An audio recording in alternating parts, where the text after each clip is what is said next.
eto na. Nung birthday niya, hindi pala nag-greet si Daniel Padilla. Uy, bakit? Inabangan ng mga tagahanga ito.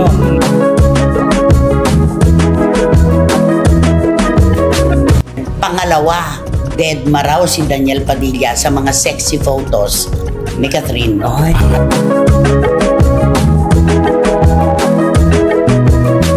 At gaano katotoo ang kwentong umiikot po ngayon? Saan nagsushooting?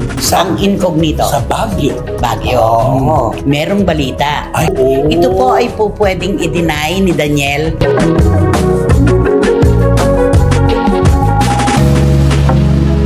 Bitiranang kolonista na si Christopher Min naglabas ng bagong pasabog kina Daniel Padilla at Catherine Bernardo. Kung bago lang kayo dito sa aking YouTube channel, huwag kalimutan mag-subscribe at pindutin nyo na rin ang notification bell para ma-notify kayo sa ating susunod na video. Maraming salamat!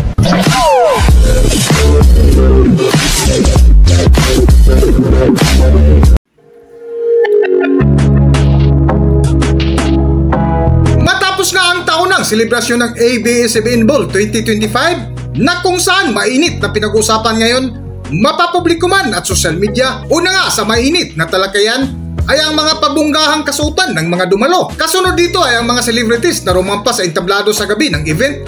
Ngunit ang umagaw ng pansin ay ang dating magkasintahan na sina Daniel Padilla at Catherine Bernardo na kung saan marinig mo na dumadagongdong ang hiyawan.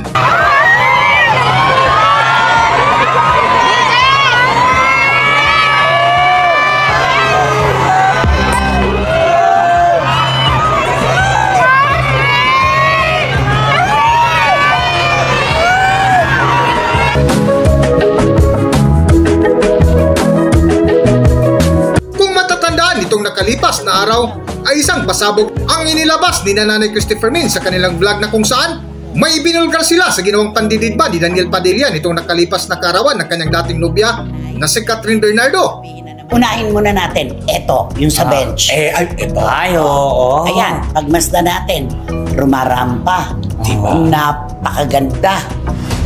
Two-piece lang, ano? Yeah. Maglagay lang ng paldang pagka... Iksi. Sexy. Ang ganda-ganda. At ang projection. Ay, grabe. Ay, paano pa ito? Yung birthday pictures niya. Yung nasa kama. Diba? Nakatupis. Yes. May papisngi. May papisngi. Diba? Ang sexy. Napaka-sexy. Itong naka-black siya, na two-piece din. Ay, matindi yun. Napaka-sexy din, diba? Sobra, no? Ito naman, ang nilaktaw naman ito, sobra. Ibang-iba. Eto na. Nung birthday niya, hindi pala nag-greet si Daniel Padilla. Uy, bakit? Inabangan ng mga tagahanga ito. Mula 12 ng madaling araw hanggang 12 pa ulit ng madaling araw, hinintay ng mga Katniel kasi baka nga naman may greeting si birthday greeting si Daniel. Pero wala. Bigo ang mga fan. Wala talaga. Nabigo ang mga Katniel. Pangalawa, dead ma raw si Daniel Padilla sa mga sexy photos ni Catherine. Ano sa palagay mo ang dahilan? Ay, pag dead ma siya, ang ibig sabihin nun, parang ano na siya, sumuko na bahala ka na sa buhay. Hindi. At saka, alam naman natin, lumang tao si Daniel. Di ba, yung ganitong ang collar, hindi nga pwede sa kanya. Kailangan puro clothes. Diba? Ganun. Hindi nga siya makapagpa-spaghetti strap. Plunging. Ayaw niya lahat. Ayaw niya ng plunging. Ayaw niya na maigsing-maigsing. Correct. Ayaw niya ng Natural para kay Daniel, itong nakikita niya ngayon ng mga, nakikita niya yan, siguradong kalokohan na hindi. Di ba? Maaring may nagpapakita o maaring tinitingnan din niya. Diba? Dumadaan din. Correct. Sa kanyang telepono yan. Di ba? Samantalang ito yung mga ayaw na ayaw niya. Yun na nga. Kaya dead ma siya, ito yung pinakaayaw niya. Yung magpapakita ng flesh, ng skin.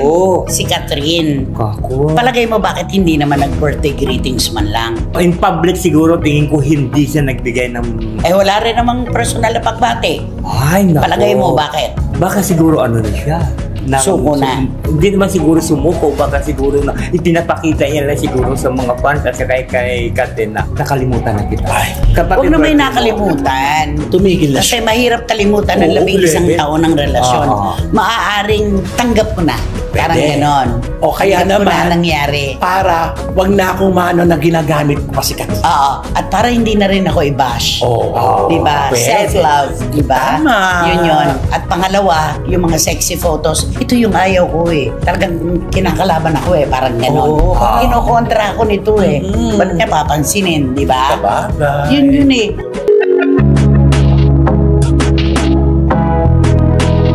Ngunit ang isa sa nakakagulat na pasabog ni Nanay Christopher Min ay ang balita na di umano ay may bagong idinidate na ngayon si Daniel Padilla na labis ikinalungkot ng mga Katniel supporters. At gaano katotoo ang kwentong umiikot po ngayon? Oo. Saan nagsushooting? Sa- Ang incognito? Sa Baguio. Baguio. Oo. Merong balita. Ay, Ano? Merong isang source na nagsabi na madalas doon si Daniel kahit tapos na ang shoot ng incognito, hindi umuwi ng Maynila.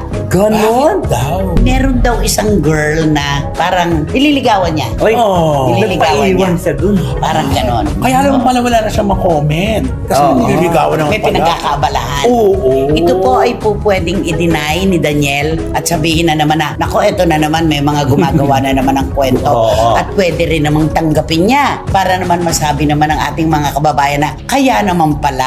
At may karapatan naman siya na ma-in love. Ay, oo May naman. karapatan siya makipagrelasyon. Correct. Wala naman siyang sabit. At oo, single siya. Wag lang sanang manahimik. Kasi pag nanahimik, dako, hindi na naman natin alam. Pupupugin lalo. Pupupugin to. Oo. Kailangan talaga pag may napapabaya, hindi po totoo yan. Tapos. Yun daw girl, nag-aaral sa Baguio. Uy, Ay, saan sa Baguio? Baka, siyempre, baka St. Louis yan, mga ganon-ganon. Nag-aaral daw sa Baguio yung girl. Na nakilala niya isang gabi na, alam mo na, siyempre, naglilibang din naman si Daniel, di ba? ay, oo. Nakilala niya. Yun ang dahilan kung bakit kahit tapos na raw ang shoot ng incognito, nandun pa rin siya. Aba. Pwede naman kasi karapatan niya naman din Saka, lumigaya. libre siya. Oo. Maaaring totoo yun. At kung hindi naman totoo, anytime he can deny it. Ay, oo Ganun lang naman yun. Yes. At kung totoo naman, anytime he can say yes. Oo. Dapat ganon. Pero tingin ko totoo yan eh. Sa dulo nga ng topic ni Nanay Christopher Min at mga kasama nito na sina Romel Chica at Wendell Alvarez ay hindi nila ikinagulat ang patungkol sa patagong ginawa ngayon ni Daniel Padilla na may mga babaeng nalilink dahil sa taglay ng karisma ng gwapitong aktor. Para sa buong kwento, narito ating panoorin ang video.